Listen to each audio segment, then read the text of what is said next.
Hey Dragons, we're going to start off today's lesson by looking at three oldies but goodies from middle school, our correlations. Hopefully we remember our positive correlation. You notice that as we take a look at the positive correlation, it resembles a positive slope. You notice that as my x's are increasing, so are my y's. So if the inputs and outputs are headed in the same direction, either both heading up or both heading down, you're going to get a positive correlation. So if you notice, if I rise and run, I'm generally in this pathway right here. This would be a positive correlation. When I look over here, my input would be going up and my output is going down. They're heading in opposite directions. So this would be akin to rising, going up and going to the left, and that would give me a negative correlation. So this is like a negative slope, and this is like a positive slope. If we take a look at this one, this is a true scatter plot. You notice there is no pathway, linear pathway on this particular graph, this scatter plot. The points are truly scattered. As x increases, I can't tell what the y is doing. Some go up, some go down. So there's really no linear path for this, and that's why we call this no correlation. So what we're going to do today is we're going to take this generalization, the stuff that you learned in middle school, and we're going to refine it. We're going to dig a little bit deeper and explore the correlations and their strengths. How strong of a relationship does the input have on the output, or how weak does the input and output have a relationship to each other? So as we go to some other detailed examples here, you notice this is going to be a positive correlation right here. As a matter of fact, I took a ruler and I was able, all these points lined up right here. This one is perfectly linear. There's no scatter to this one. This one is right on this line, and it's okay.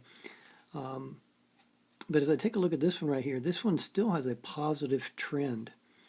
If you notice that as x is increasing, so is my y. My input and my output have a rise. I'm going up and I'm going to the right. So I could still try to put a line of best fit or a trend line, or you're also going to hear the word regression. So what you probably did is whenever you did a line of best fit by hand, what you tried to do is you tried to split the difference. You tried to get an equal number of points above and below a line. And it's called a line of best fit. I don't know how good I did on that.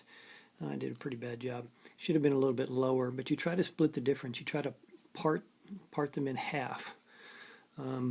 So if you notice that when I put my line of best fit on here, that the points are still relatively close to the line. So this would be considered a strong positive correlation.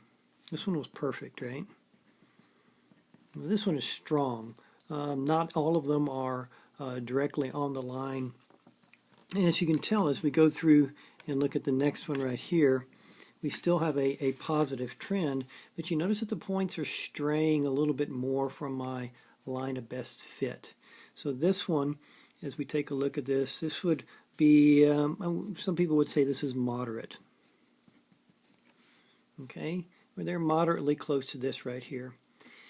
And as we move our way down, you can tell that the points are starting to lose their, I don't know, magnetism towards the line. They're attracted towards the line completely here, and then some start to stray here, and then they try to get a little bit further from here.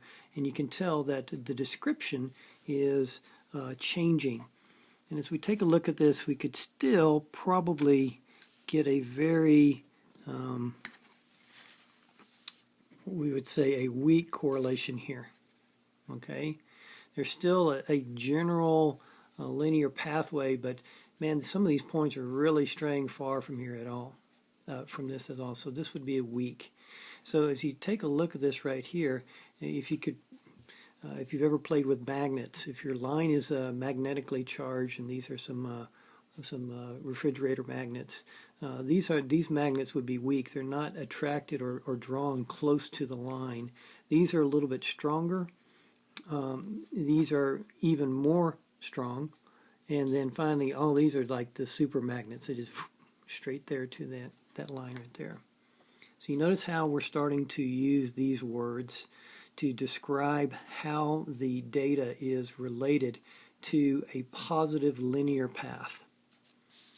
So we continue on down right here. These guys are just all over the place. So this would be our no correlation, just like it was in middle school. Now, as we continue to trend here to our left, if we go over here, this is a negative correlation. I would go down and right on my rise and run. So this is going to be perfect because all of these points are on the line. There's no outliers, no dots that are off of the linear path. And we can mimic the same thing as we did with the positive side over here. We can do a line of best fit right here, and you can see that there's only a few of them that are getting off the negative linear path, so this would be a strong correlation. And as we continue to draw our lines of best fit, over here these are getting farther apart. This one is getting fairly weak. All right, so what do we call it? This was moderate and weak. So as we take a look, as I just kind of pan from perfect negative, we notice that as we come over here, the points are moving away from my negative path more and more till it gets fairly weak, until we say, hey man, these things are just all over the place. This is a true scatter plot. The input and the output have no effect on each other. And then as we switch over here to our positive correlations, the points tend to start gravitating more towards the line, getting moderate, stronger, and then finally being perfect here. So here's what they did to summarize all of this. What the math generals, or whoever is in charge of the math, they all came together and decided, hey, we need to categorize this. And they said, we're going to call this the correlation coefficient. And they call it the R factors. It's a very complicated mathematical equation, one that we're not prepared to do right now, but thank goodness we're going to have a calculator that's going to do all that work for us. But I want to generalize what I just showed down here and relate it to the R factor. Okay? Here's how it's going to look. What we're going to do is we are going to break this up into a number line going from -1 to +1. And we're going to break it up into thirds. So you notice that I'm going from -1 to -2/3 to -1/3 to 0 to +1/3, +2/3, and then 1. So we're kind of looking at the number line. Let me see if I can't raise this up a little bit. Hang on. Technical difficulties. I need some music here.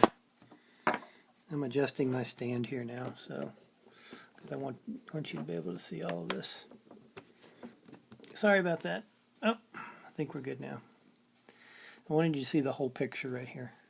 So as we take a look at this right now, I have these three guys above because this has an R factor of 1. If you have a perfect positive correlation, if these guys fit on an exact line as they do right here, the R factor is going to be 1. It's as good as it gets. 1, when it comes to correlation coefficient, is a perfect positive correlation, and it'll look just like this. Okay? And if you notice, when we talked about the strong, when we have a line of best fit and we have the points that are generally close to the positive trend line here, they're not too far away from the beaten path here. They're going to be, the R factor is going to be between 0.67, which is 2/3 rounded, and 1. So this section right here is going to be between 2/3 and 1. If you have an R value between 2/3 and 1, it's very strong. And you just work your way down by thirds. If your R factor is between 1/3, which is 0.3, and 2/3, which is 0.67 rounded, you're going to say that it's moderate, a moderate positive correlation. So you still have a positive trend, but the points are getting farther away from the linear path. If your R factor is between 0 and 1/3, which is 0.3 rounded, you have a very weak positive correlation. And then you just flip everything over here with your negatives. It'll be between these gaps of 1/3. Again, we start over here. If your R value is exactly -1, you have a perfect negative correlation. And so all the points will be on a linear path. Nobody strays from the path. A very strong negative will have an R factor between -1 and -0.67, which is -2/3. Your moderate will be between -2/3 and -1/3, and your weak negative will be between 0 and -1/3. And so if you have a R factor of 0, or your correlation coefficient is exactly 0, that is the no correlation. So this one right here is kind of the totally neutral. It's not positive, it's not negative, and we'll go from there. So what I'm going to do on the next video is I'm going to tell you how to tell your calculator to find these R values for you. And that is the majority of your test. Knowing how to put stuff in your calculator, how to find the R factor, and know what kind of what's your strength of your correlation.